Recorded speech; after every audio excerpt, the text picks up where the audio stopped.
এই শসাগুলো খুব ভালো করে ধুয়ে নেব। এখানে আমি 1 কিলো শসা নিয়েছি।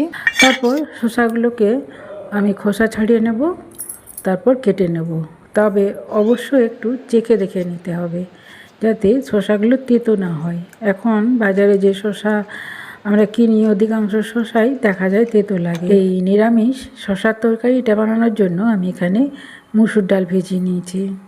মুসুর ডালটা আমি 1 কাপ নিয়েছি। তারপর এটাকে আমি সারা রাত ভিজিয়ে রেখেছিলাম, বা 4 ঘন্টা ভিজালেও হয়ে যায়। তার সাথে আমি লঙ্কা দিয়ে দিচ্ছি আর 1 ইঞ্চি আদা দিয়ে দিচ্ছি, দিয়ে এটাকে পিষে নেব। এটা আমি পিষে নিয়েছি, একদম মিহি পেস্ট করে নিয়েছি।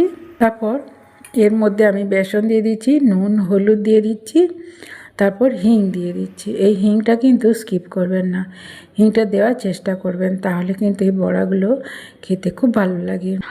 আর এই মুসুর কলাই বড়া খেতেও খুব ভালো, ভাজা খেতে বা এর থেকে টক করে খেতে বা কেউ যে কোনো তরকারিতে দিয়ে খেতে খুব ভালো হয়।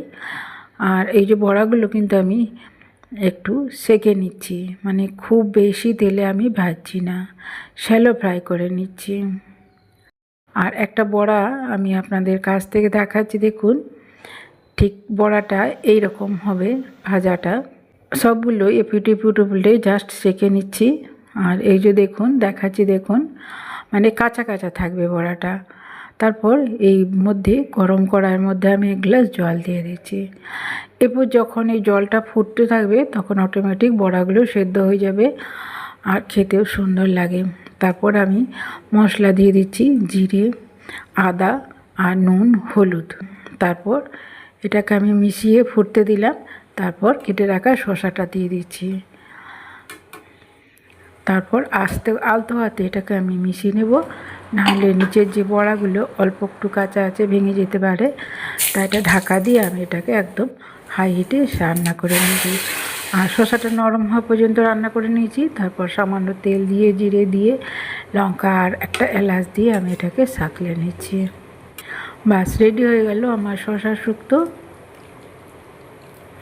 তারপর এটাকে খুব হালকা হাতে মিশিয়ে নিতে হবে।